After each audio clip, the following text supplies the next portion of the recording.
ഏത് നിറകൊണ്ട പാതിരക്കും ആരുടെയും ഇടത്തേക്ക് പോകുന്നു. എനിക്ക് ഓർമ്മയുണ്ട്, ഞാനിത് ഒറ്റ സംഭവം കൂടി പറയാം, അല്ലാതെ അധികം നീട്ടുന്നില്ല. ഒരുപാട് കഥകൾ പറയാനുണ്ട്, പറഞ്ഞത് എഴുതിയിട്ടുണ്ട്, പറഞ്ഞതൊക്കെ തന്നെയാണ് ഈ സംഭവങ്ങളൊക്കെ. നാദാപുരം കണ്ണൂർ ഭാഗത്തേക്ക് പരിപാടികൾ കഴിഞ്ഞ് അന്ന് തങ്ങൾക്ക് അവിടെ പിന്നെ കണ്ണൂരൊരു ഉദ്ഘാടനം ഉണ്ടായിരുന്നു. അന്നൊക്കെ ചിലപ്പോഴൊക്കെ പോകുമ്പോഴൊക്കെ എന്നെയും വിളിക്കും, വണ്ടി കയറാൻ പറയും. അലവിക്കുട്ടിയാജി എന്ന് പറഞ്ഞൊരു ടാക്സി ഡ്രൈവറായിരുന്നു, അദ്ദേഹത്തിൻ്റെ വണ്ടിയിലാണ് പോവുക. അങ്ങനെ ഇത് കഴിഞ്ഞ് ഒരു 84 കാലമൊക്കെ ഉണ്ട്, 10-15 കൊല്ലം മുമ്പത്തെ കഥയാണ് പറയുന്നത്. അത് കഴിഞ്ഞൊരു ഭയങ്കരമായ തുലാവർഷത്തിൻ്റെ കനത്ത കാറ്റും കോളുമുള്ള ഒരു രാത്രിയിൽ ഇവിടെ ഇങ്ങനെ പടി കടന്ന് വരികയാണ്. ഇവിടുത്തെ മാവൊക്കെ ഓടിൻ്റെ പുറത്ത് വന്ന് മുട്ടുന്ന സമയമാണ്. അങ്ങനത്തെ ഒരു മഴക്കോളുള്ള രാത്രിയിൽ ഇങ്ങനെ വന്ന് ഒരു 10-11-12 മണിക്ക് ഇവിടെ വന്ന് ഇറങ്ങുമ്പോൾ ആളുകൾ നിൽക്കുന്നുണ്ട് ഇവിടെ. അവർ പരപ്പനങ്ങാടി ഭാഗത്തു നിന്നുള്ളവരാണ്. പരപ്പനങ്ങാടി തന്നെ ആ പരപ്പനങ്ങാടിയുടെ ഒക്കെ അപ്പോൾ നമ്മുടെ ഒരു കുട്ടിക്കാലത്ത് അത്ര എനിക്ക് കൃത്യമായിട്ട് ആ സ്ഥലമാണ് പറയാൻ പറ്റും. ആ ഭാഗത്തു നിന്നുള്ളവരാണ്. അവിടുന്ന് ഉള്ളവർ തങ്ങളെ കാണാൻ വന്നിരിക്കും. ഒരു ട്രക്ക് ഇവിടെ നിൽക്കുന്നുണ്ട്, ഒരു ട്രക്ക്.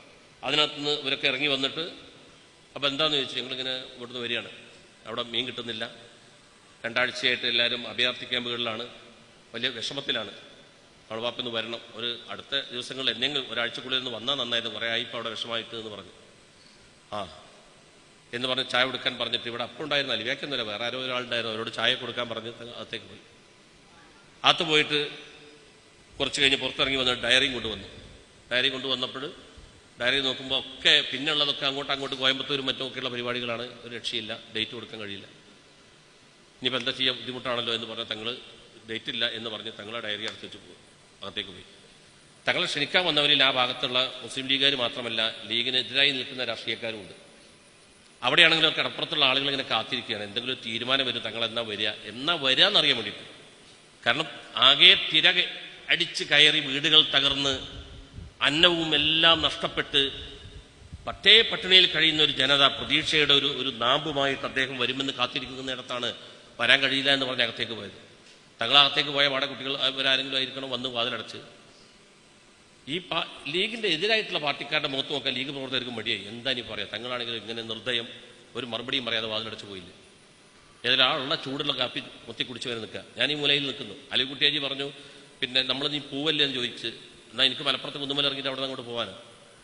ആ നിൽക്കുന്ന നേരത്ത് ഇവർ നിരാശരായി ഇവർ നിൽക്കുന്നു. അലിക്കുട്ടിയാജി കാറെടുത്ത് ഇങ്ങനെ പുറപ്പെടാൻ നിൽക്കുന്ന നേരത്ത് കണ്ടു വാതിൽ തുറന്ന് തങ്ങളിങ്ങനെ കൈ കാണിച്ചു.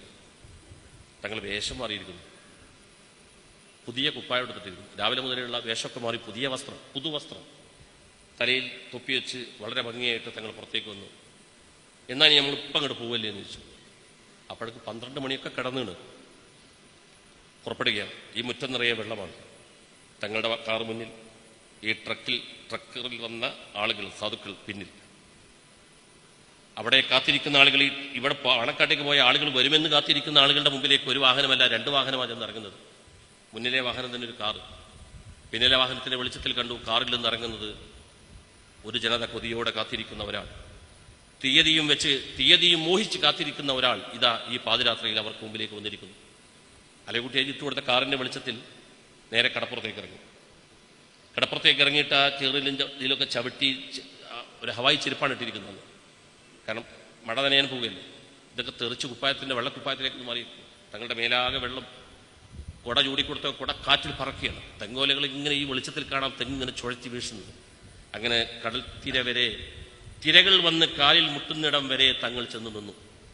ഈ ജനം കൂടെ പ്രായമായവരുണ്ട്, കുട്ടികളുണ്ട്, ചെറിയ കുട്ടികളെ തോളത്തിൽ വെച്ചിരിക്കുന്ന ചെറുപ്പക്കാരുണ്ട്.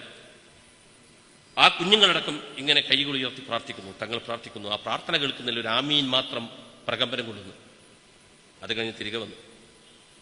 തങ്ങൾ പോകാൻ വേണ്ടി പുറപ്പെടുമ്പോൾ അവർ പറഞ്ഞു, അവരുടെ ഒരു രീതി, പണക്കടന്ന് ഒരാൾ ചെന്നിട്ട് ഒരു ഭക്ഷണം കൊടുക്കാതെ പോകാൻ പറ്റുമോ? അവൾക്ക് 1 മണിയോ 2 മണിയൊക്കെ ആയിക്കാണും. അവർ ഒരു വീട്ടിലേക്ക്, ഒരു ഒലപ്പുര ചോർന്നങ്ങനെയിരിക്കുന്നു. അവിടെ നമ്മൾ പടി എന്ന് വിളിക്കുന്ന വീതിയുള്ള ബെഞ്ചിൽ ഒരു പുൽപ്പായി വിരിച്ച് തങ്ങൾ അതിലിരുത്തി. അവർ കുറച്ച് ചോറ് കൊണ്ടുവന്ന് വെച്ചു. ചൂടാക്കിയ ചോറ, ഒരു ഉണക്കമീൻ, കുറച്ച് ഉണക്കമീൻ, ഒരു ഇലക്കറി. തങ്ങളതൊഴിച്ചു. തങ്ങൾ പകൽ മുഴുവൻ ഈ കണ്ണൂരും വടകരയും നാദാപുരം പോയിട്ടുള്ള വിഭവസമൃദ്ധമായ സദ്യയുടെ ആലസ്യമുണ്ടെങ്കിലും ഇവരുടെ ഭക്ഷണം കഴിക്കുകയാണ്. അതും നേരെല്ലാ നേരത്ത് കഴിക്കുകയാണ്. ഉരുള ഓരോന്നായി ഓരോന്ന് ഉരുട്ടുമ്പോൾ ഓലത്തടുക്കിനിടയിലൂടെ വെള്ളം പ്ലേറ്റിലേക്ക് മെല്ലെ അതങ്ങനെ നീക്കി ഈ ഉരുള അപ്പോഴും ബാക്കി ഇങ്ങോട്ട് മാറ്റിവെച്ച് തങ്ങൾ കഴിച്ചു. അവർക്കും വേണ്ടി പ്രാർത്ഥിച്ചു. ആ യാത്ര ഇവിടെ തിരികെ എത്തുമ്പോഴേക്ക് നേരം, നമ്മൾ പറയില്ലേ കിഴക്ക് വെള്ള കീറാനായിരുന്നു എന്നൊക്കെ പറയും പോലെ, പുലരിയോട് അടുത്തുകൊണ്ടിരുന്നു.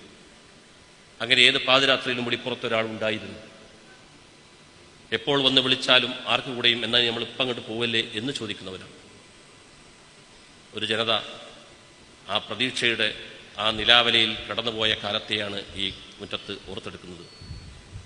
അള്ളാഹു മഗ്ഫിറത്തും റഹ്മത്തും പ്രദാനം ചെയ്യട്ടെ എന്ന് പ്രാർത്ഥിക്കുക മാത്രമല്ല, സ്വർഗത്തിൽ കൂടിക്കാണാൻ നമുക്ക് അവസരവും ഉണ്ടാക്കി തരട്ടെ എന്ന് കൂടി പ്രാർത്ഥിക്കുന്നു. അസ്സലാമു അലൈക്കും.